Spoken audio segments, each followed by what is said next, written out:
Hello folks, no doubt we now live in a very exciting era in Malaysia because there's not one but two high-performance hot hatchbacks that are made locally right here in Pekan-Built, Malaysia by none other than Volkswagen, and they are none other than, well, the Golf GTI and the Golf R. So in today's video, I'm going to give you a quick tour of both and perhaps help you decide on which is a better buy. My name is Tariq Azmi and this is Caricarz.com.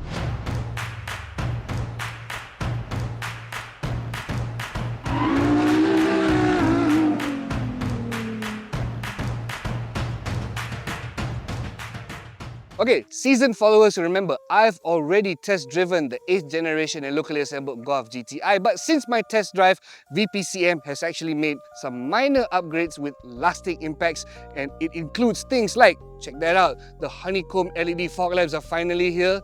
On board, the GTI also gets a higher-end Harman Kardon audio system, and most importantly, it also gains the IQ Drive ADAS package. Now, whilst the 8th gen Golf GTI was planned from the very beginning to be localized in Pekan Pahang, the Golf R wasn't. In fact, up till this version, it was actually offered as a fully imported or CBU unit, and I suspect due to unfavorable exchange rates and of course inflation, the car just became overpriced as a CBU, which prompted VPCM to pursue local assembly or CKD, and the result is fantastic. But before we talk about the Golf R's greatness and its discounted localized price, let's get to know that GTI I brought earlier because it's actually very special. So eagle-eyed viewers will already notice that the GTI I brought out for this video is not the regular version. In fact, this is the very latest special edition that VPCM has prepared for our market called the Black Edition.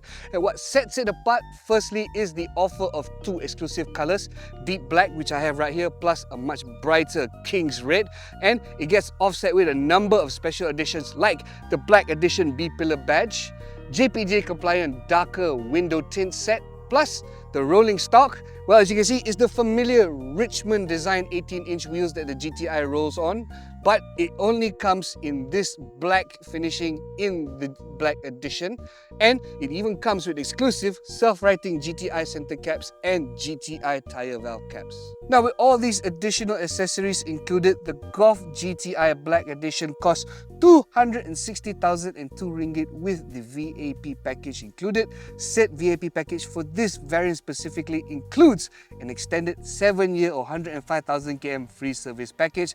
Now, I don't know about you, but this GTI Black Edition seems very tempting, but just remember, this is also a limited run special edition, so stocks are limited. If you want one, you better hurry to your nearest dealership and book one now. And now let's get back to the main focus of our review video, which is the Golf R Ckd. And now we come back to our main mission, and if you don't already know, the Golf R stands as the very pinnacle of the nameplate. In fact, the fact that it is now locally assembled right here in Malaysia is a big deal. Fun fact, this is the first time the Golf R is assembled locally outside of Germany. Now, compared to the GTI, there's loads of differences to take note of, especially on the visual side of things, and I like to start with which right here. So you can see the Golf R rocks a much different looking front bumper. In my opinion, it's a much more angry looking one too, but it does come with one downside. You trade away those very cool looking honeycomb shaped LED fog lamps, but not a deal breaker. Typical of any R badge Volkswagen, it comes with blue accents instead of the GTI's preference for red, and there's the R badge up front. Moving on to rolling stock, and for this Pekan-built version of the 8th gen Golf R, it rolls on 19-inch Estoril alloy wheels. But what's the most important thing here is what's hiding behind those alloy wheels. Now, as you can see, the Golf R rocks cross-drilled brake rotors grabbed by some larger brake calipers finished in blue with the R badge. Now, I don't know about you, but the sight of cross-drilled rotors in a hot or super hatch like this should send the fear of God into some of this car's rivals, because by using cross-drilled rotors, it only means one thing: you are commanding some serious speeds and you require some serious stopping power with equally serious cooling for which.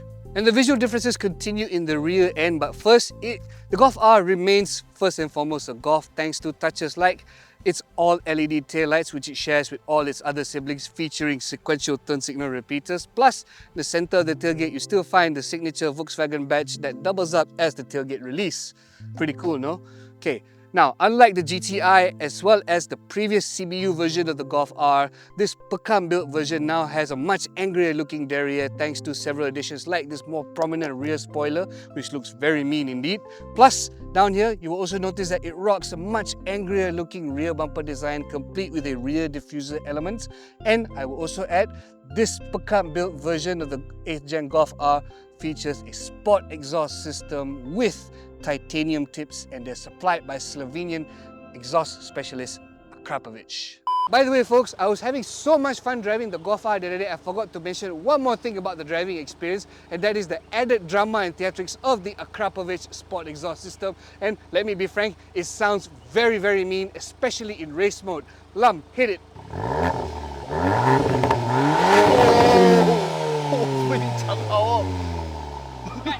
Okay, moving into the cabin, and the visual differences continue here because for the Golf R specifically, unlike the GTI, it favors blue colored accents plus blue colored R badges.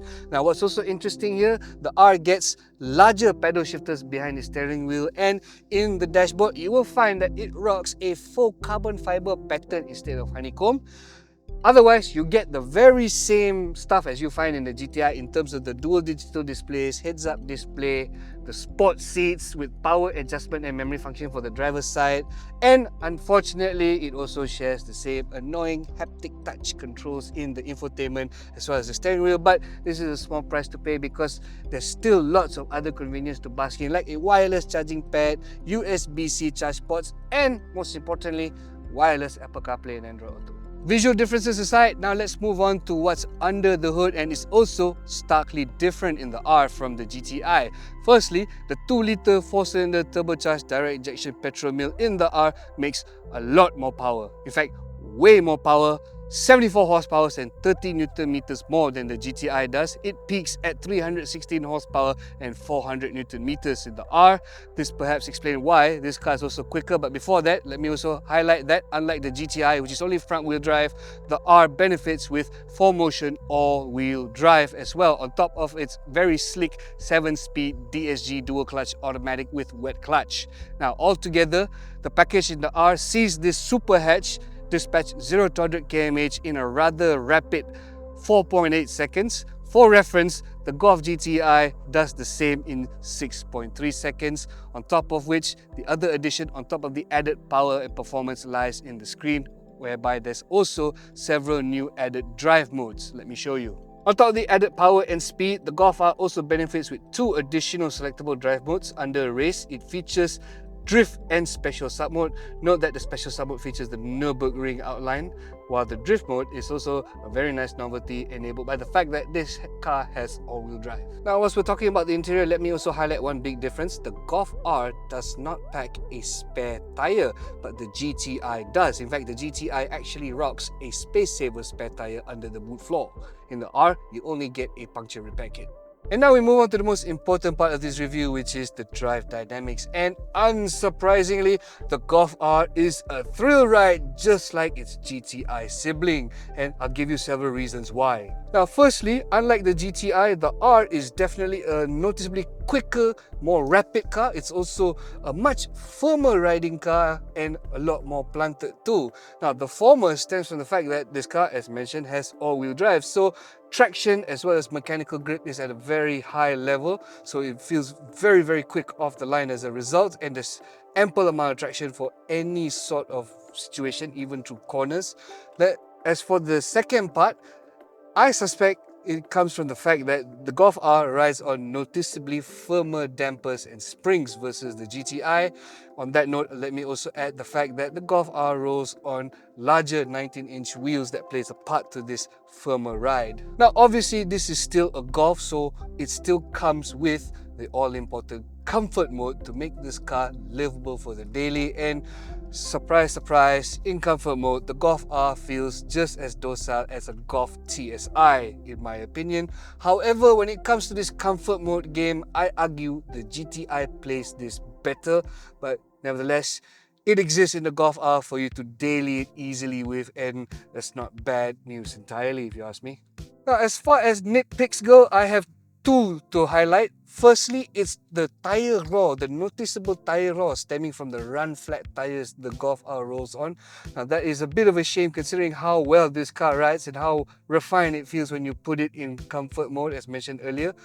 And I guess it's a fact of life. You can't run away from tyre roar when you have run flat tyres, and it becomes very apparent when you hit high speeds, and you will in a car like the Golf R, so be ready for that. The other thing I want to nitpick about with the Golf R predictably stems from its thirst for petrol. Yes folks, because of its higher power output and all-wheel drive, this is a much thirstier Golf compared to the GTI, and for good reason too. Now, I've tried very hard to be light-footed on the gas pedal and leaving it in comfort mode for as much as I can, but it didn't take long for me to drain the 50-litre tank, so I've got to go to the fuel pump in a bit and top up. But otherwise, I can confirm that the Golf R is indeed a very thirsty car and you should be ready for this. But given what I have to say next, perhaps it's something expected with cars like this. And that's basically everything I can tell you about the new made in Pekan 8th generation Golf R. Truthfully, folks, the Golf R is made for those who want just a little bit more than what the GTI offers and don't mind paying the extra 80,000 ringgit for it. Yes, the Golf R is not cheap. In fact, at 334,012 ringgit with the VIP package included, it's a bit of a stiff ask. But when contrasted against the peak price of 429,900 ringgit when it was still a CBU unit, I think that's a bargain, ladies and gentlemen. More so when you compare it against contemporaries like the Toyota GR Corolla, the Honda Civic Type R, or even the overly powered and overly priced Mercedes A45S AMG. Now, those three rivals I mentioned serve different purposes altogether, in light of which I find that the Golf R, just like the GTI, it meets a certain sweet spot. Let me put it this way, if the logic is that the GTI was built for somebody who has a Porsche 911 Carrera and wants something a bit more low-key for the daily, then on that logic, the Golf R is built for somebody who already has a 911 Turbo S and needs something a bit more low-key than that for the daily. Well, that's just my thoughts of the Golf R from Pekan, ladies and gentlemen. What do you think of this super hatch? Hit the comments below with your thoughts. Don't forget to like, share, subscribe, and as always, visit caricarz.com/news for more. It's me again, I'm back. Let's talk ASAP. Do you have the time? Let's talk ASAP.